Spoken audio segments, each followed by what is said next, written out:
చింతాకు ఫ్రై. ఈరోజు అయితే మా మమ్మీ చింతాకు పొడి అండ్ కరివేపాకు పొడి 2 రకాల పొడులు చేస్తుంది. ఒకేసారి చేసి పెట్టేద్దాము, మళ్ళీ మళ్ళీ పని ఎందుకు అని. సో కొంచెం లిటిల్ బిట్ ఇంగ్రీడియంట్స్ డిఫరెంట్ ఉంటాయి. కరివేపాకు పొడిలో కొంచెం మినపప్పు, కందిపప్పు అనేది యాడ్ చేస్తాము. చింతాకు పొడిలో ఏం యాడ్ చేయము, రియల్గా ఉంటుంది. జస్ట్ వెన్నమిరపకాయలు, చింతాకు పొడి అండ్ ధనియాలు అవే. సో ఆకైతే ఇద్దా చూడండి, ఇదంతా అంటే కొంచెం కొంచెం వేయించుకోవాలి. ఎక్కువ ఒకేసారి మనం మొత్తం ఆకంతా వేసేసి ఫ్రై అవ్వలేదంటే అవ్వదు. కింద ఉన్నది మాడిపోతుంది, పైన ఉన్నది అలా పచ్చి పచ్చిగా ఉంటుంది. అండ్ మిక్స్ చేయడానికి కూడా కష్టం ఉంటుంది. ఎవరికైనా పెద్ద బాండలు కానీ ఉంటే ఒకేసారి మ్యాక్సిమం ఫ్రై అయిపోతుంది. మనకున్న దాంట్లో అయినా కూడా అవ్వదు. మా మమ్మీ ఏదో చెప్తూ ఉంటుంది, మేము చిన్నప్పుడు మా అమ్మమ్మ వాళ్ళు విలేజ్లో ఇలా చేసేవాళ్ళు, కుండ పెంకు మీద వేయించేవాళ్ళు. వేయించినా కింద మాడిపోతుంది, పైన అలానే ఉంటుంది, అంత బాగా మిక్స్ అవ్వదు. కొంచెం కొంచెం వేయించుకుంటేనే బాగా మిక్స్ అవుతుంది అండ్ కింద కూడా మాడదు. చూడండి, ఇది ఇక్కడ ఫ్రై చేస్తుంది, ఇక్కడ కలర్ చూడండి, ఇది కూడా దూరగా వేగింది. కానీ ఎక్కడ మీకు మాడు కానీ నల్లగా అవ్వడం కానీ ఇలా లేదు, అలానే చేసుకోవాలి. మిర్చి అయితే బాగా ఫ్రై అయిపోయింది. ఇప్పుడు ఇందులో ధనియాలు, కొంచెం మెంతులు కొంచెం, జీలకర్ర దీంట్లో ఉంది చూడు, ఈ మసాలా డబ్బా. ఇక్కడ కొంచెం జీలకర్ర, ఎక్కువేం అవసరం లేదు, కొంచెం కొంచెం చాలా లిటిల్ బిట్. బాగానే వేసావా? టేస్ట్ బాగుంటుంది. ధనియాలకి, మెంతులకి, ఆ జీలకర్రకి గుమ్మ స్మెల్ వస్తుంది పౌడరు. చాలా ఈజీగా ఉన్నట్టుంది కదమ్మా పొడి చేయడం కూడా, బట్ నాకు మాత్రం కష్టం అమ్మా. ఎందుకంటే నిజమేనండి, మనం బయటకు వెళ్ళి ఎక్కువ కాస్ట్ పెట్టి పొళ్ళు ఊరగాయలు అన్నీ కొంటుంటారు. అన్ని చాలా చాలా ఈజీ ప్రాసెస్. యూట్యూబ్లో చాలా మంది అప్లోడ్ చేస్తున్నారు, మనం చూసి కూడా చాలా సింపుల్గా చేసుకోవచ్చు ప్రాసెస్ కూడా. ఇప్పుడు చూడండి మా మమ్మీ చేసింది.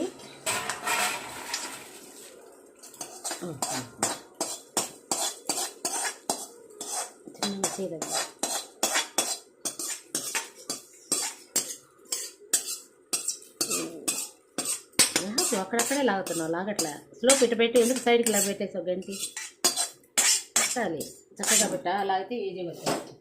చింతాకు పొడి చేసుకున్నాము. చింతాకు పొడి ఇంగ్రీడియంట్స్ దీంట్లో అయితే ఇందాక వేయించుకున్నాం కదా, వెన్నమిరపకాయలు, ధనియాలు, మెంతులు, జీలకర్ర.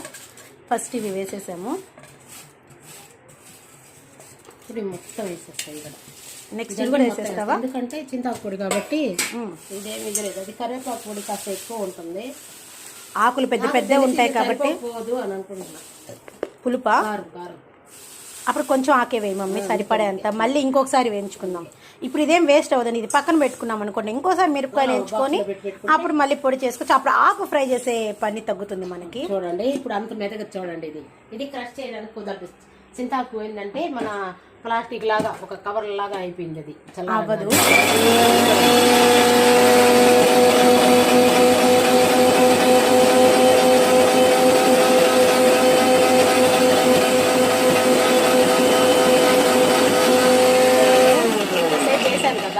చూడండి అట్టే ఉంది.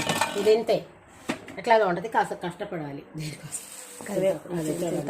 కరివేపాకు పొడి ఏజీ అంటే ఇది నలిపితే చూడండి నలగట్లే, మన ప్లాస్టిక్ కవర్ టైప్లో అయిపోయింది. ఇది చింతాకు పొడి అంతే, చల్లారకూడదు, బలం ఎక్కువ ఉన్నట్టు బాక్కి.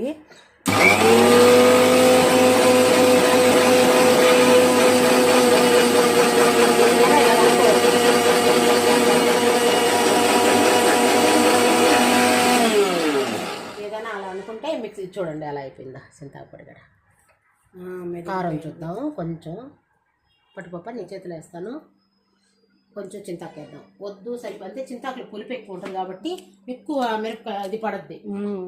ఎలా ఉంది? చాలు సరిపోయింది. ఆ కారానికి ఆ పులుపుకి సరిపోద్ది. అంతేనా? ఉప్పు వేస్తే సరిపోద్ది, ఇంకేం పడబోదు. అంటే కొంచెం ఘాటుగానే కదా ఉండాలా. అంటే కొన్ని మిరపకాయలు వేసి ఏం చేసేసేయడమే.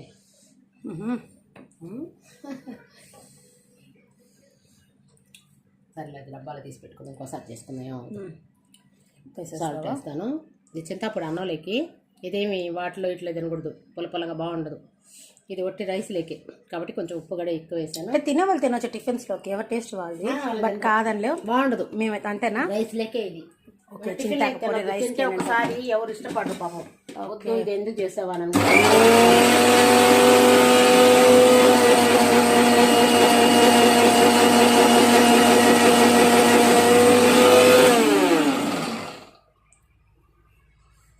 తెల్లగడ్డలు ఇవ్వనా?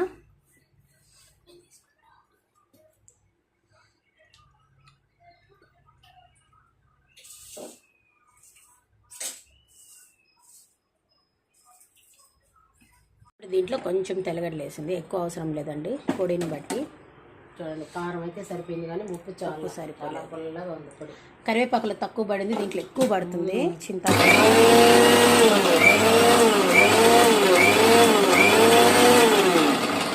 అది చాలా ఈజీ చేసుకోండి కరివేపాకు పొడి.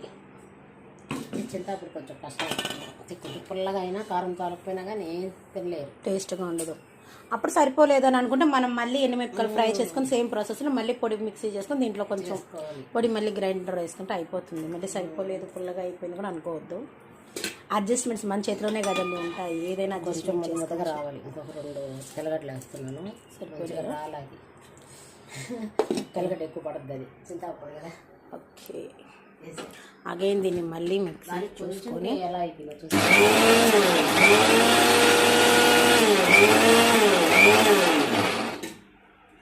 ఇప్పుడు అయిపోయింది. ఎస్ రెడీ, ఇంకైతే అయిపోయి ఉంటుందని అనుకుంటున్నాను. దీనికి ఒక బాక్స్ ఇవ్వాలా మమ్మీ? చూడనా స్టీల్ బాక్స్ ఇవ్వనా? దానికి కూడా అదో కింద ఇది ఇస్తాలే వచ్చేసి అది ఎందుకు రాదు, ఇంకే సాదా చిన్న సరిపోతుంది అది.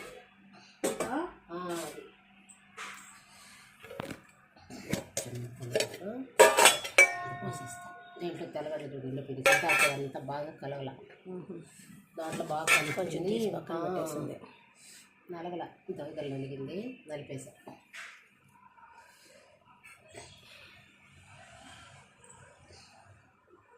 కొంచెం మెదకపోతే కూడా మనం ఎండుమిరపకాయలు వేయించుకొని మళ్ళీ కారం దగ్గర మళ్ళీ కొంచెం కలిపేసుకోవచ్చు. దాంట్లో ఎండుమిరపకాయలు వేయించుకొని ఓకే పౌడర్ పక్కన పెట్టుకొని ఏం చేసుకోవచ్చు.